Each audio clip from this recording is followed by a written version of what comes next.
Hi, it's Jeanette Brown from Life Journal here. Today I want to build upon my last topic about the great unretirement and the increasing lifestyle trend of working longer and talk about how we live as we age. Now, most of us want to stay healthy and live longer with a good quality of life. Do you know that the search for a longer and healthier life has become a multi-billion-dollar industry as more and more research has been on drugs and supplements and diets and lifestyles of those who live the longest? We hear about so many magic elixirs for longevity that just don't have the evidence to back them. So how can we live longer and healthier? Now, according to Dr Peter Attia, a visionary physician and leading longevity expert in the USA, there is no silver bullet for living longer.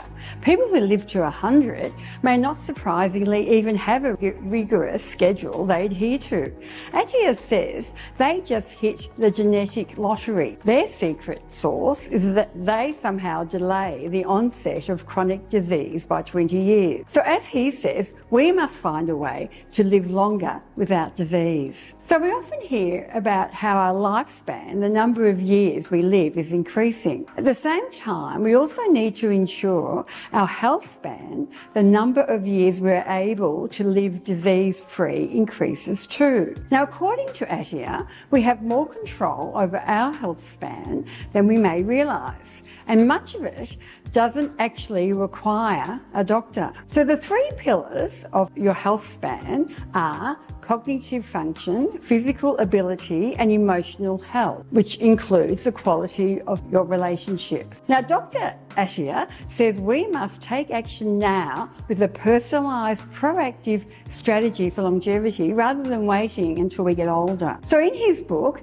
Attia gives 5 key tactics for increasing our lifespan and our health span. Now, they are obviously all interconnected. So one of these tactics, he says, is the most potent longevity drug of all that we have in our arsenal. Another of the 5 tactics is the ultimate curse of all to longevity if we ignore it. So here in a nutshell are the 5 tactics. Number 1, nutrition.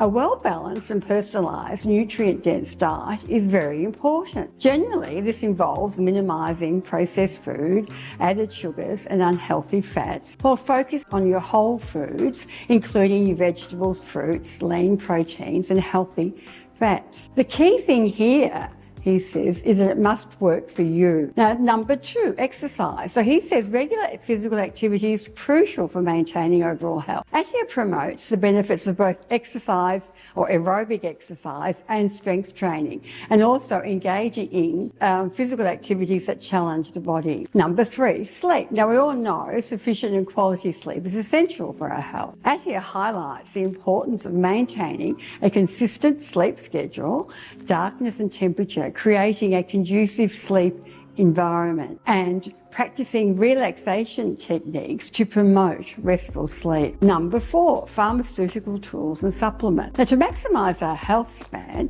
we need to be open to all tools at our disposal, writes Attia. This includes the use of prescription drugs when they are needed and high quality supplements when they are indicated. As we all know, supplements are an unregulated industry and it's important to be astute about them. Now, number 5 tactic is emotional health. Now, chronic stress can have detrimental effects on health and longevity. Attia emphasises the importance of adopting strategies to manage stress and enhance our well-being, such as mindfulness, exercise, adequate sleep, feeling gratitude, and maintaining meaningful social connections throughout our life. Now, loneliness is a strong indicator of poor physical and mental health and can lead to early mortality. See a link below to an article I've written about loneliness. So, out of these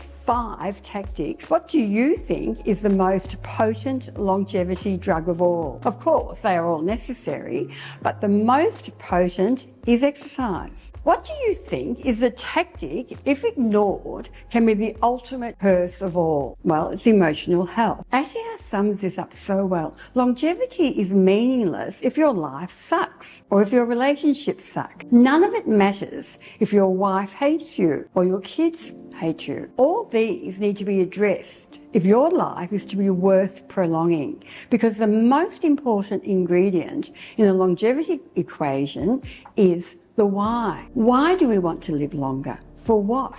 For whom? So emotional health is also the most difficult tactic to quantify. Unlike cognitive and physical health, emotional health does not need to decline with age. And in fact, there's no reason for it not to increase as we grow older. To finish off, aging and longevity are far more malleable than we thought. Although we have no silver bullet for increasing our health span, we can plot a different path for our life through exercise, sleep, nutrition, and managing our emotional health. And we can live a fulfilling life that we enjoy as we age. And we mustn't forget the most fundamental questions we can ask ourselves in wanting to live longer and healthier. Why? What for? And for whom? Thanks for watching. And if you want to learn an effective set of tools to coach yourself for a more fulfilling life you love, check out my Life Journal course below. Until next time.